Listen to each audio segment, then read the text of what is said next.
إزيكم عاملين إيه؟ كنت عايز أتكلّم النهارده عن فكرة اليوم العادي، إن يعدّي عليّا يوم لا أنا باعمل حاجة تبسطني أوي ولا حصل لي حاجة تخلّيني متضايق أوي، لأ يوم عادي أحداثه عادية، ما فيش أي حاجة حصلت تثير عقلي إن أنا أكون مبسوط أو إن أنا أكون متضايق. والحقيقة أنا كنت عايز أتكلّم عن الموضوع ده بالذات علشان مؤخرًا بقيت بالاقي ناس كتيرة أوي بجد عندهم مشكلة مع اليوم العادي، آآ أو ناس كتيرة أوي بقيت باكتشف إن هُم مشاعرهم جاهزة أكتر إنها تتحوّل لإنها متضايقة، على إنها تتحوّل إنها تكون مبسوطة في الأيام العادية، أو مثال يعني مثلًا آآ حد اليوم بالنسبة له ماشي، لا هو هينزل فيه ولا هيشتغل فيه ولا هيدرس فيه ولا هيعمل أي حاجة فيه، يوم مش مليان، يعني يوم فاضي جدًا ما فيش أي حاجة في باله هيعملها، مش هيخرج، مش هيتمرّن، مش هيقابل حد أو أيًا كان، يعني حاجة كانت بتبسطه في العادي. فاليوم بالنسبة له هيمُر عادي. الناس بقى مؤخرًا بقيت باكتشف إنها في آخر اليوم غالبًا بتميل إنها تكون متضايقة على إنها تميل إنها تكون مبسوطة. طَب إزاي كانت ممكن تكون مبسوطة؟ عادي يعني كان ممكن الواحد يلاحظ أي حاجة في يومه كان ممكن يغيّرها، أو فرصة كان ممكن يستغلّها إنه يملى وقته اللي هو زهقان فيه ده وما استغلّهاش، أو إنه يتعامل عادي جدًا مع الزهق، إن هو خلاص أنا زهقان ودي مش مشكلة يعني مش أزمة، فيتعامل معاها بشكل عادي، فينتهي بيه اليوم إن هو مُدرك إن ده بيحصل، فينام مبسوط إن هو مش دايمًا هيكون أنا أيامي بتبسطني، فتمام اليوم عدّى عادي، فأنا هاتبسط بُكرة، هاحاول أتبسط بُكرة أو حاجة، فينام جاهز إنه يتبسط. لأ، اكتشفت إن معظم الناس في الأيام العادية بقت بتنام متضايقة. ولو هنحط عنوان كده لسبب ده، وهنتكلم عنه أوي دلوقتي، هو فكرة استثارة العقل من الأحداث اللي إحنا متحوطين بيها، والحقيقة دي نقطة كنت اتكلمت عنها في فيديو قبل كده، بس كنت عايز أتكلم عنها بتفصيل أوي علشان الرؤية تبقى أكبر عن الفكرة دي. فأول حاجة عايز أتكلم فيها، أول نقطة، هي فكرة تأثير اليوم العادي على الناس حاليًا بقى عامل إزاي. خلّينا نحط نموذج نقدر نطبّقه على أي حدث طبيعي بيحصل للبني آدمين، ده حدث طبيعي ممكن يتدخّل فيه البني آدم بس هو بيفضل طبيعي، يعني مش حاجة البني آدم هو اللي بيخترعها من أساسها، لأ، حاجة طبيعية موجودة في الطبيعي هنقدر نطبّق عليها النموذج ده. العادي إن أكتر حتّة بتكون فيها تكدُّس لأحداث الناس، يعني هنلاقي معظم الناس متكدّسة في حتّة معيّنة وهي منطقة العادي أو المنطقة اللي في النُص، يعني مثلًا إن في أيام عادية بالنسبة للفرد، البني آدم بنتكلم على بني آدم واحد أهو،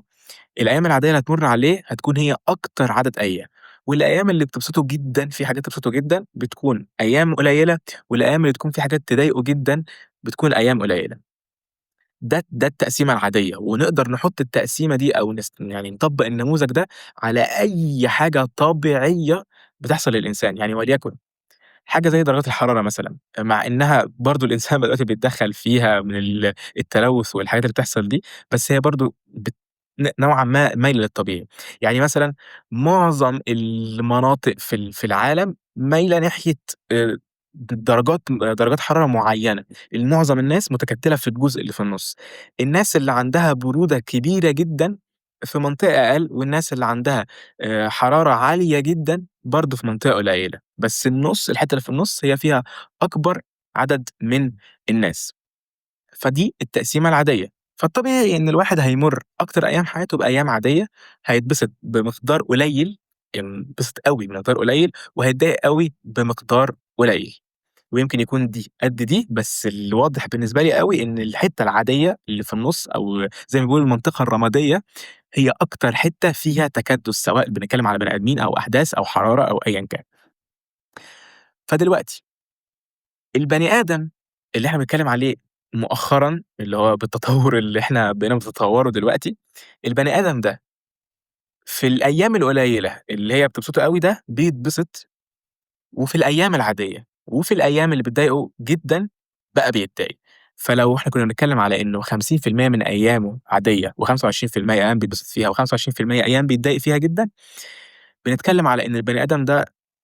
المعادلة بالنسبة له أصبحت إنه 75% من حياته كلّها هو متضايق، و25% بس هو مبسوط. الفكرة برضه مش في الأرقام، مش فكرة إنه دي كانت 25 بس فهي ما زادتش، ما فيش أي تأثير، ما أنا كنت باتبسط بس 25% وكنت بادّيها 25% فإيه الفرق لمّا دي بقت 75% بس دي 25%. الفكرة في الفارق اللي بينهم، الفارق اللي بين 75 و25 بقى كبير جدًا. في الأول كانت 25 و25 فأنا قادر أوازن الدنيا، ولكن الفرق دلوقتي بقى كبير جدًا. الناس مؤخرًا لمّا هتبدأ تتضايق من الأيام العادية والأيام اللي طبيعي هتضايقها فيها بقوا بيتضايقوا من دول، هيتبسطوا في حياتهم قليل جدًا، جدًا، جدًا، وهيلاحظوا إن هُم متضايقين في حياتهم لفترات أكبر بكتير جدًا. فدي الأزمة اللي بتحصل من فكرة إن الواحد بقى دايمًا مُستثار بسبب حاجات زي السوشيال ميديا وحاجات اللي هي على الموبايل مؤخرًا يعني، تأثيرها على فكرة الرضا باليوم العادي أو إن أنا أقدر أتبسط باليوم العادي أو إن أنا أقدر أحُط في يومي العادي أو إن أنا زهقان أقدر أعدّي عادي بإن أنا زهقان. الموضوع بقى مختلف. التأثير بقى كبير. يعني الناس دلوقتي بقت يا متضايقة جدًا، يا مبسوطة جدًا، ما بقاش في حتّة في النُص، يعني طبيعي بقى بالنسبة لهم إن أنا يا اتبسط يا هاتضايق. الحتّة اللي في النُص دي اختفت، حتّى في أي مشاعر بالنسبة للناس، الحتّة اللي في النُص اختفت، هُم عايزين يا أقصى حاجة هنا، يا أقصى حاجة هنا. فده التأثير اللي بيعمله إثارة المُخ الفظيعة اللي بتطلع من حاجات زي السوشيال ميديا. وتاني نقطة كنت عايز أتكلّم فيها عشان تبيّن فكرة الإثارة إزاي الموضوع ده بيوصل للدرجة دي. فكنت عايز أقارن بين فرق الإثارة اللي بتحصل من السوشيال ميديا والإثارة اللي بتحصل من أي حاجة في الدنيا. الطبيعي الحاجات اللي هي ما قبل السوشيال ميديا وحتى ما بعدها، بس أي حاجة غير السوشيال ميديا، أي حاجة الواحد بيستهلكها بعيدًا عن الأساسيات في الحياة زي الأكل والشرب والهدوم، أي حاجة غير دول حاجات مش أساسية، بس الواحد بيستهلكها. هي الحاجة الأساسية اللي بتبيع على أساسها إن أنت هتُستثار منها بشكلٍ ما، أيًا كان الشكل، بس أنت مُستثار منها بمقدار معيّن. فده السبب الأساسي اللي بيبيع أي حاجة اللي أنت بتبيعه بيثير عقلي بشكلٍ ما أيًا كان هو إيه، بس بيثير عقلي، فبابدأ أستهلكه أو أشتريه أو أقتني هذا الشيء أو أيًا كان يعني. بس هي دي الفكرة الأساسية يعني. ومن سمات الحاجات دي إنها محدودة، ليها كَم معيّن وبتخلص، مش دايمًا موجودة، ليها وقت معيّن بتتباع فيه، ليها تَمَن معيّن بتتباع عليه. يعني الكُتب بتخلص، الهدوم بتخلص، الأكل بيخلص، الشُرب بيخلص، كل حاجة من الحاجات دي بتخلص. عمرك ما هتلاقي حاجة من الحاجات دي دايمًا موجودة أو حتى موجودة بنفس الشكل، لأ، يعني حتى لو حاجة موجودة دايمًا مش موجودة بنفس الشكل. فالحاجات دي كلّها مبنية على فكرة إن أنا بتثير عقل البني آدم بشكلٍ ما فيبدأ يستهلكها، بس هي بتخلص. مش متاحة دايمًا ومش متاحة في أي مكان، فبتخلّي واحد مُدرك شوية باللي هو بيعمله لمّا ييجي يستهلك الحاجات دي. هناخد أسوأ نموذج ونقارنه بالسوشيال ميديا. نموذج زي السجاير مثلًا، من أسوأ الحاجات اللي البني آدم اخترعها في حياته، من أوحش الحاجات اللي ممكن البني آدم يستهلكها ويستهلك فيها طاقته وحياته، ومن أصعب الحاجات اللي البني آدم بيدمنها وصعب أوي يبعد عنها لو أدمنها. وده عن طريق كل البحوث اللي موجودة. السجاير من أصعب الحاجات اللي الواحد يقدر يقلع عنها يعني. لو قارنا نموذج زي السجاير بالسوشيال ميديا، هنلاقي إن السوشيال ميديا ألعن من السجاير بمراحل، في نقطة إنها بتثير العقل. طب إزاي؟ أولًا اللي بيستهلك السجاير ما بيستهلكهاش على مدى بطال، يعني اللي بيشرب سجاير ده ومدمنها ليه رقم معيّن، عدد معيّن من السجاير بيستهلكها في اليوم مثلًا، ما بيعلاش عنها. ولمّا بيبقى الموضوع بالنسبة له خلاص بقى عادي فبيعلى عنها، ده برضه ليه آخر، السقف ده ليه آخر، ما يقدرش يستحمل أكتر من كده. زائد إن وقته ما يسمحلوش دايمًا إن هو يقدر يشرب سجاير. زائد إن السيجارة ذات نفسها بتخلص، يعني مش هافضل أشرب السيجارة طول الوقت، السيجارة ما مش infinite ما مش unlimited لأ هي هتيجي وقت خلاص السيجارة بتخلص. وآخر نقطة إن السيجارة دي بفلوس. فأنا هابقى باحسب حتى لو أنا باتصرّف بتصرُّف إدماني، اللي هو أنا بارمي فلوسي وخلاص بابقى باعزقها في السجاير عشان أنا مدمن ومش قادر، برضه الموضوع ليه limit وهو الفلوس، مش أي حاجة هاقدر أصرف عليها فلوس بالسهولة دي. فال3 نُقط دول لمّا نيجي نقارنها بحاجة زي السوشيال ميديا هنلاقي إن ال3 نُقط دول مش موجودين خالص في السوشيال ميديا. السوشيال ميديا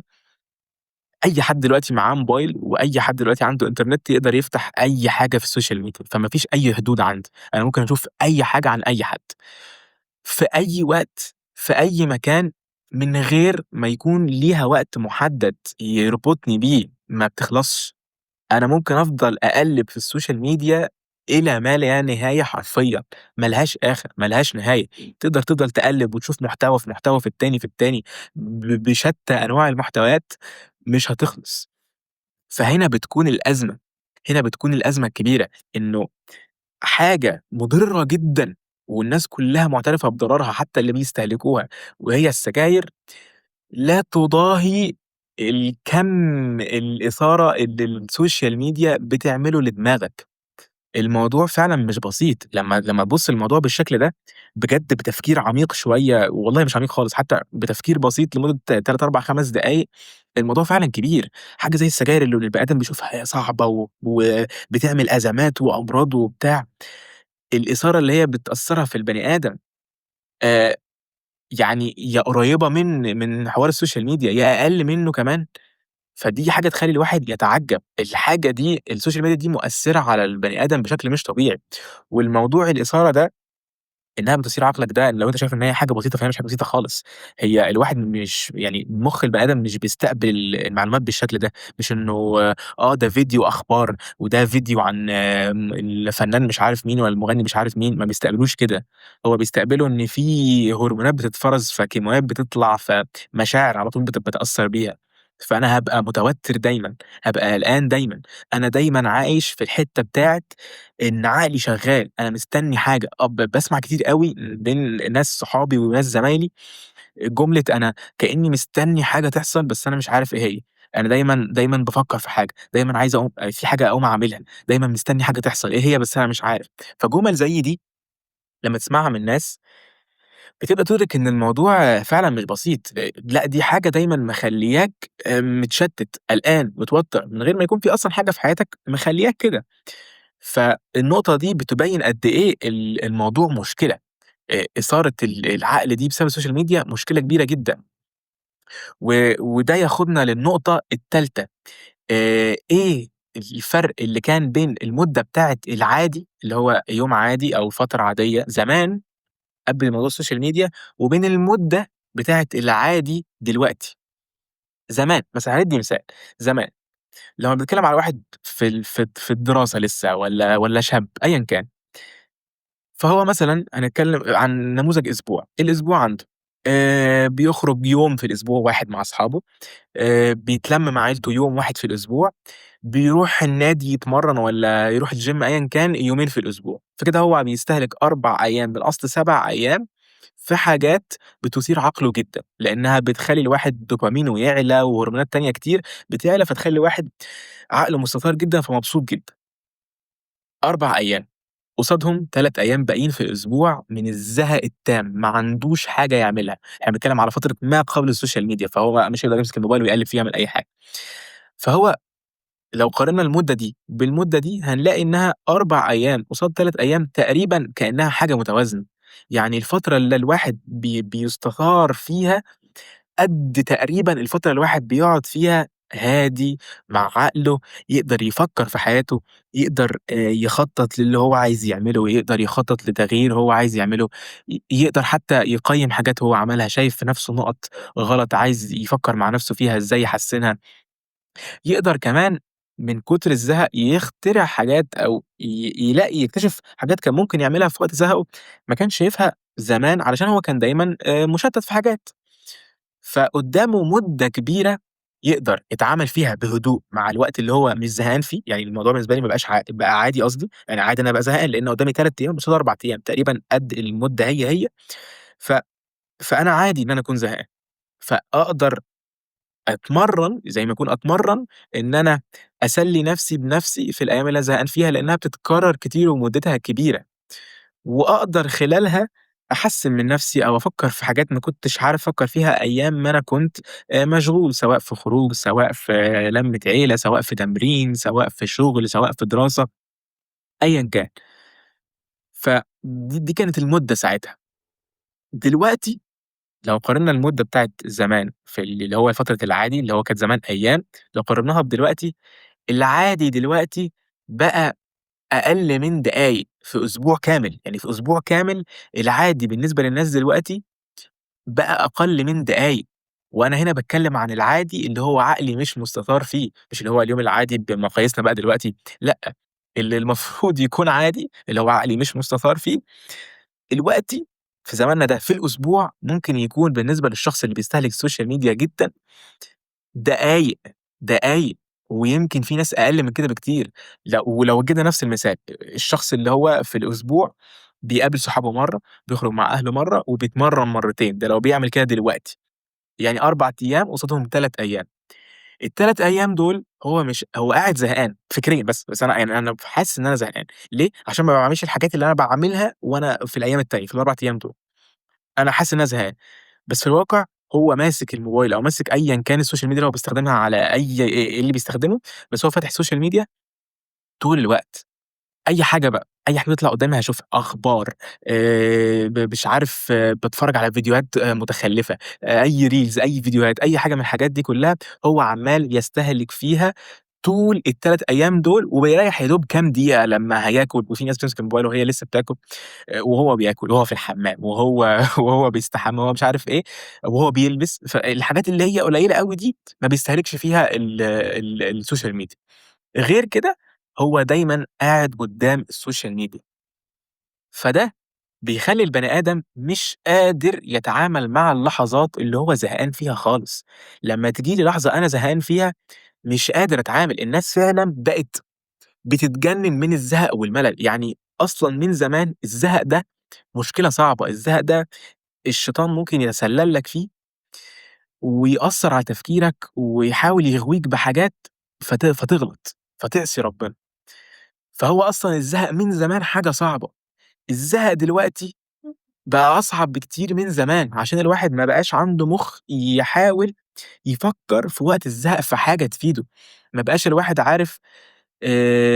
يتمالك نَفْسه في الزهق، الناس فعلًا بقت بتتجنن من الزهق، ما ينفعش واحد يقعد مع نَفْسه كده ساكت لمدة 5 ثواني عادي. يعني جرّب بجد بُص الفيديو ده تقعد ساكت 5 ثواني، هتحس في حاجة غلط، هتحس إن أنت مش طبيعي، حتى لو أنت عملت ده، لو حد معدّي قدّامك في البيت والّا من أصحابك والّا بتاع وأنت عامل كده، هيقول لك: "يا ابني إيه الملل ده، إيه الزهق ده، أنت بقيت مُمِل كده ليه، أنت بقيت مش عارف إيه."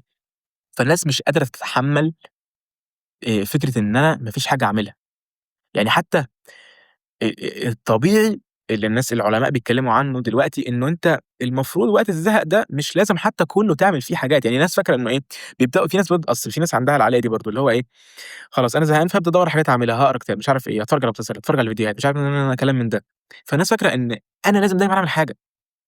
اللي اكتشفناه مع العلم دلوقتي إنه مش لازم، مش لازم أعمل حاجة، ممكن أقعد زهقان عادي، ممكن أقعد بيني وبين دماغي، يعني ممكن أقعد كده أفكّر في أي حاجة، أفكّر في مشكلة عندي، أفكّر في أزمة، أفكّر في أتخيّل أي حاجة، مم ب دماغي تسرح في أي حاجة، أبُص في السما، أبُص في مش عارف إيه، فمش لازم دايمًا أعمل حاجة، فدي برضه مُعضلة، فدي أزمة كبيرة الواحد فعلًا إن الواحد ما يقدرش يتعامل مع مشاكله اللي بينه وبين نَفْسه الداخلية زي إن هو زهقان، فيفكّر في أزمات حياته ويحاول يحلّها، فإنه أصلًا مش عارف يحل المشكلة دي، دي كارثة. دي كارثة، أنت وأنت قاعد مع نفسك مش عارف تعمل إيه، دماغك متشتتة، مش عارف تفكّر في حياتك، مش عارف تحل أزماتك وأنت لسه بينك وبين نفسك، وأنت لسه المشكلة بينك وبين نفسك، يعني دماغك أهي وراسك أهي، يعني الحدود اللي بين الأزمة والحد بتاع الأزمة قد كده، فمتخيّل المشكلة هنا مش عارف تحلّها، أُمّال بقى الواحد لمّا لسه يبدأ يخش في الحياة والّا يبدأ يفكّر في إنه هيبقى في حد في حياته، إنه هيتجوّز وأزمات الجواز، وبعد كده إنه يخلّف وأزمات بقى الحياة والفلوس والماديات والشغل ومش عارف إيه والكلام ده كلّه، إزاي الواحد أو إزاي البني آدم اللي إحنا بنتكلّم عنه دلوقتي، إن هو مش قادر يتعامل مع مشاكله اللي بينه وبين نَفْسه عن طريق إنه بس يقعد مع نَفْسه يفكّر فيها، هيبدأ يتعامل مع الواقع اللي برّه دماغه، اللي برّه حدود راسه، يشوف بقى الناس ويشوف معاملة الناس، ويشوف المشاكل اللي هيقابلها من الناس، والفلوس، ولمّا يبدأ يخش في الحياة الجد بقى في حياته هيتعامل مع الحاجات دي إزاي. فده نقطة من بحر مشاكل كتير أوي السوشيال ميديا بتخلقها. فكرة بس المدة والطريقة اللي عقلك دايمًا، دايمًا مستثار بسبب المشكلة دي، بسبب السوشيال ميديا. هي كارثة وبتعمل أزمة ليك في حياتك دلوقتي، والأزمة دي هتتطور لأزمات أكتر بكتير قدّام، وهتنقّص من كفاءة حياتك وإنك تقدر تتصرّف في العادي. لو أنت في العادي شخص بيعرف يتصرّف في المشاكل، السوشيال ميديا هتقلل من إنك تعرف أصلًا تتصرّف في المشاكل، لإن أنت خلاص عقلك دايمًا عقلك مشتت، دايمًا متوتر، دايمًا عقلك في قلق، دايمًا ما تقدرش تفكّر في أي حاجة بسهولة أو بهدوء كده في السكون. فلو أنت شايف إن الكلام ده مقنع بالنسبة لك، ولو أنت شايف إن الكلام ده فعلًا حقيقي، حاول تدّي لنفسك وقت، مش هاقول لك في الأسبوع كام يوم، ولا في اليوم كام ساعة، حاول تدّي لنفسك في البداية يا دوب 10 دقايق والّا ربع ساعة تقعد مع نفسك ما تعملش حاجة، أنا سايب كل حاجة بعيد عني وقاعد.